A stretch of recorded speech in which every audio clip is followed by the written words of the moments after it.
सुश्रुत निदान स्थान chapter number 12 वृद्धि उपदंश श्लीपद निदानम। तो इसके चैप्टर के अंदर हम वृद्धि उपदंश और श्लीपद के निदान का वर्णन करेंगे। ठीक है, आपको बताएंगे इनके बारे में डिटेल में। तो चलिए स्टार्ट करते हैं। वातज पित्तज कफज रक्तज मेदज VPKR। ठीक है, मेदज मूत्रज और आंत्रज के कारण वृद्धि रोग जो है 7 प्रकार के होते हैं। आचार्य सुश्रुत ने वृद्धि जो है इसको हम वैसे मॉडर्न मेडिकल साइंस में हर्निया कहते हैं। तो आचार्य सुश्रुत ने वृद्धि के कितने भेद माने हैं? 7 भेद माने हैं। उन्होंने सन्निपातज भेद नहीं माना है।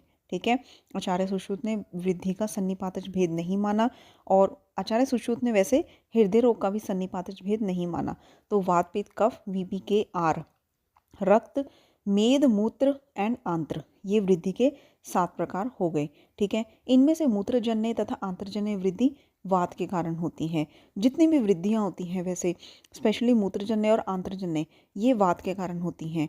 ठीक है, और केवल दोनों की उत्पत्ति में प्रधान कारण अन्यतम अर्थात मूत्र वृद्धि में मूत्र का बढ़ना और आंत्र वृद्धि में आंत्र के आकार में वृद्धि ना होकर स्वस्थान से आगे के स्थान में बढ़ना है। मतलब कि मूत्र वृद्धि में मूत्र का बढ़ना और आंतर वृद्धि में आंत्र जो है अपने स्थान, आंतर की वृद्धि नहीं होती, वो अपने स्थान से मतलब कि आगे थोड़ी सी बढ़ जाती है। दैट इज कॉल्ड आंतर वृद्धि। अब वृद्धि के पूर्व रूप कहेंगे कि वृद्धियों में जैसे पूर्व रूप में बस्ती, कटी, मुश्क और लिंग में पीड़ा होनी। ठीक है, वस्ती में, कटी में, मुश्क में, लिंग में जो भी आसपास के सराउंडिंग ऑर्गन्स हैं उनमें पीड़ा होनी, अधोवात का निरोध होना और फल और कोश में शोथ होना। फल और कोश में शोथ होना ये लक्षण होते हैं। ठीक है, फल कोश शोफस चेती एंड वस्ती, कटी, मुश्क, मेड़, वेदना, मारुत, निग्रह ये वृद्धि के पूर्व रूप में कहे गए हैं। और वृद्धियों में जो वात से भरी हुई मशक की तरह प्रतीत होती है, वात से भरी हुई मशक की तरह स्पर्श में कठोर होती है, बिना कारण ही पीड़ा कारक होती है, उसे वात जन्य वृद्धि कहते हैं। तो एक तो पीड़ा कारक जो कि वात का एक लक्षण है ही है, और वात से भरी हुई मशक के जैसी होती है, अनिल परिपूर्णा बस्ती अमित वातानाम। ठीक है, और इसके बाद है कि जैसे जो पके हुए गूलर के फल के समान, ये आपको सुनते ही पता चल गया होगा कि पक्व गूलर संकाशम ये पित्तज वृद्धि का लक्षण है, जिसमें ज्वर, दाह, उष्णता से युक्त जो होती है और शीघ्र ही पैदा होने वाली और पकने वाली, उसे पित्तजन्य वृद्धि कहते हैं। जो स्पर्श में कठिन हो, अल्प पीड़ा वाली हो, शीतल और कंडू युक्त हो, उसे कफजन्य वृद्धि कहते हैं। ठीक है, कठिन अल्पम वेदनाम शीताम कंडुमति श्लेष्म वृद्धि। अब रक्त मेदो वृद्धि के लक्षण क्या होते हैं? रक्त और मेद वृद्धि में जो काले फोड़े, ठीक है, कृष्ण सफोट व्रताम, ये हमेशा रक्तज में ही आपको मिलेगा। जो भी व्याधि है उसका रक्तज भेद में आपको कृष्ण सफोट व्रत ये बहुत कॉमनली मिलता है। तो कृष्ण सफोट आवृताम पित्तज वृद्धि लिंगाम रक्तम वृद्धिम, कि पित्तज वृद्धि के जैसे जिसके लक्षण होते हैं और काले फोड़े फुंसियों से कृष्ण सफोट से जो युक्त होती है उसको रक्तज वृद्धि कहते हैं। ठीक है, मृदु स्निग्धाम कंडु अति अल्प वेदनाम ताल फल प्रकाशाम मेदो वृद्धिम। ठीक है, कि जो मृदु होती है, स्निग्ध होती है, कंडु युक्त होती है, अल्प पीड़ा वाली और ताल फल के समान होती है, उसको मेदज वृद्धि कहते हैं। तो रक्तज वृद्धि जो कृष्ण सफोटवत होती है, पित्तम वृद्धि के जिसके लिंग यानी कि लक्षण होते हैं, और मेदज वृद्धि जो मृदु होती है, कंडू बहुत होता है, ताल फल के समान होती है। ठीक है, अच्छा एक चीज़ और है, जैसे कि मेदज वृद्धि है तालफल प्रकाशम, वैसे ही तालफल वर्ण ये सम्यक दग्ध का भी लक्षण है।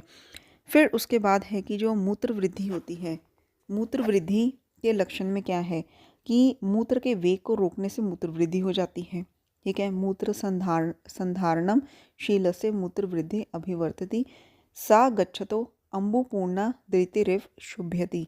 तो वह चलते समय मनुष्य के जलपूर्ण मशक की तरह शोभित होती है। ठीक है, इसमें लिखा हुआ है डप डप थल थल शब्द करती है। और मूत्रकृच, इसको हाइड्रोसील भी वैसे कहते हैं। मूत्रकृच वृष्ण में पीड़ा और वृष्ण कोश में सूजन उत्पन्न करती है, उसे मूत्र वृद्धि कहते हैं।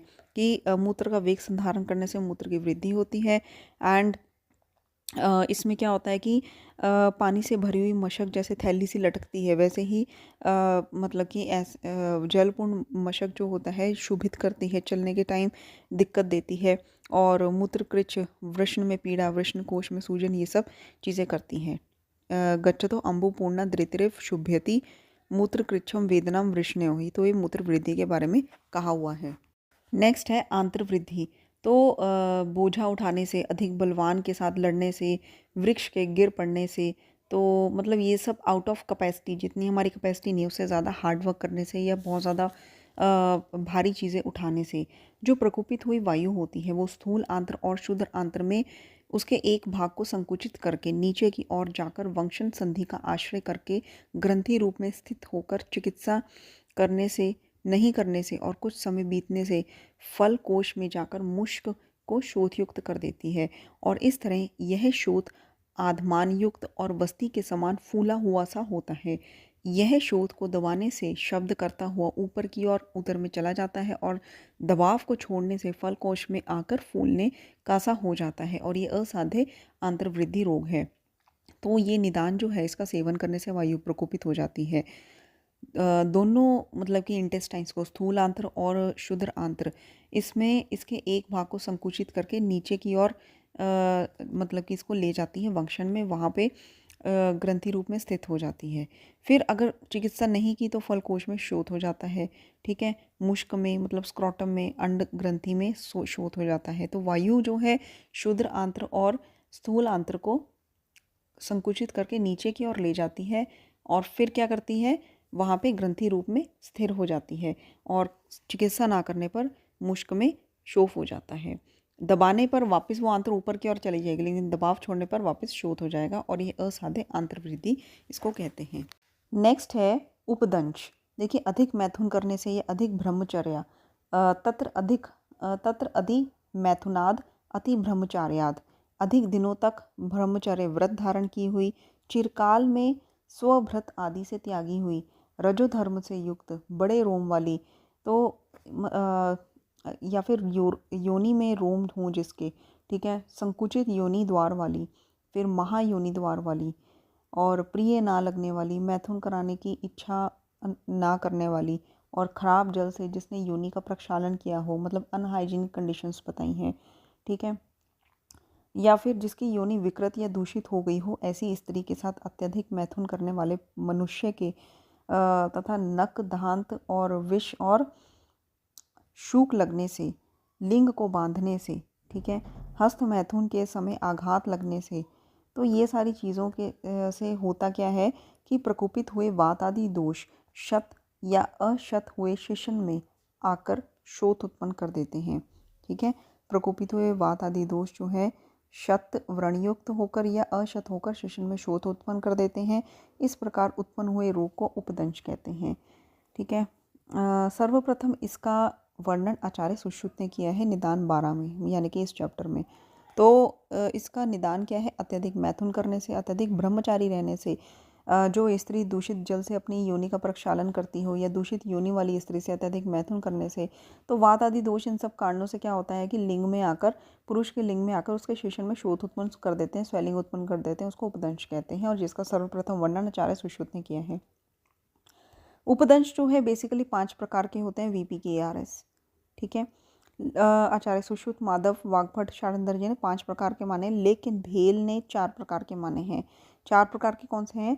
पुए जने, मूत्र जने, शुक्र जने और संधान जने। पुए, मूत्र, शुक्र और संधान, ठीक है। और इसके बाद है कि वातिक उपदंश में अब क्या होता है, कर्कशता होती है, त्वक परिपुटनम है, स्तब्ध मेड़ता है, परुष शोफता है, और पित्तज में क्या होता है, ज्वर होता है, शफ्थु होता है, और फिर पक्व गूलर फल के समान उसका रंग होता है, पक्व उदंबर संकाशम तीव्र दाह शिप्रपाक होता है। श्लेष्मिके शव्यथु, श्लेष्मा में शव्यथु होता है, कंडुमान है, कठिन है, स्निग्ध है, वही वात पित्त कफ के जो मेन लक्षण होते हैं बेसिक वही सारे दिए हुए हैं। कृष्ण सफोट किस में होते हैं? ऑब्वियसली रक्तज वाले में, ठीक है। रक्तजय कृष्ण सफोट प्रादुर्भावों अत्यर्थम सर्क प्रवृत्ति, मीन्स की ब्लीडिंग होनी, अत्यधिक रक्त का स्राव होना, और बाकी पित्तज उपदंश के लक्षण इसमें मिलते हैं, जैसे कि ज्वर, दाह, शोषश्च, याप्यश्चैव कदाचित। सर्वजय में मतलब कि सन्निपातज में सर्वलिंग के दर्शन होते हैं। कृमिर प्रादुर्भाव मरणम चेति, ठीक है, मतलब सर्व दोष जन्य उपदंश में वात आदि सर्व दोषों के लक्षण का दिखाई देना और शिशन में दरारें पड़ना, कृमियों की उत्पत्ति होनी, अंत में मृत्यु तक होना। तो ये सन्निपातज उपदंश के लक्षण हैं। आचार्य सुश्रुत ने कहा है कि उपदंश जो है लक्षणों के बेस पर ये मेल में ही होता है, लेकिन आयुर्वेद के अनुसार एंड इवन मॉडर्न के अनुसार उपदंश, जिसको हम सिफिलिस बोलते हैं, ये मेल और फीमेल दोनों में ही होता है। ये वेनरियल डिजीज़ में आता है ये, ठीक है। एंड इसमें और भी है, विमर्श में आप देख सकते हैं कि इसकी उत्पत्ति का कारण ड्यूकर बैसिलस नामक जीवाणु होता है और यह स्त्री और पुरुष दोनों में होता है। एंड फिरंग को गर्मी या आतशक कहते हैं, मतलब सिफिलिस कहते हैं, फिरंग रोग कहते हैं। भाव प्रकाश ने ही इसका सर्वप्रथम वर्णन निम्न रूप में किया था कि फिरंग संज्ञ के देशे बाहुल्य योनैव यद भवेत, ठीक है, मतलब कि दूसरे देश फॉरनर्स के साथ, मेल या फीमेल के साथ मैथुन करने से ये जो है डिजीज़ आया। और गयदास ने सीधा ही बोला है, जैसे कि स्त्रीणाम च उपदंशा भवंती इति स्वतंत्र, कि स्त्रियों को ये होता है।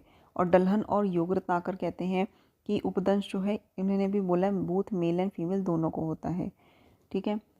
गयदास ने स्त्री में नहीं माना, गयदास ने स्त्री में नहीं माना। स्त्रीणाम च उपदंश भवंती इति स्वतंत्र अप्रसिद्धम, ठीक है। ये बात जो है गयदास ने नहीं मानी है, सुश्रुत जी ने भी नहीं मानी है कि फीमेल्स में होता, बाकी सब ने लगभग मानी है, ठीक है। तो ये फिरंग के बारे में है। नेक्स्ट है कि श्लीपद का निदान। देखिए, मिथ्या आहार विहार से कुपित हुए जो वात आदि दोष होते हैं, ये नीचे की ओर जाकर वंशन, उरु, जानू, जंघा इन स्थानों में अवस्थित होकर कुछ समय पश्चात पाँव का आश्रय करके धीरे धीरे सूजन उत्पन्न करते हैं। उस शोफ को श्लीपद कहते हैं, जिसमें वात, पित्त और कफ के कारण 3 प्रकार का ये होता है। तो श्लीपद 3 प्रकार का होता है, वात, पित्त, कफ।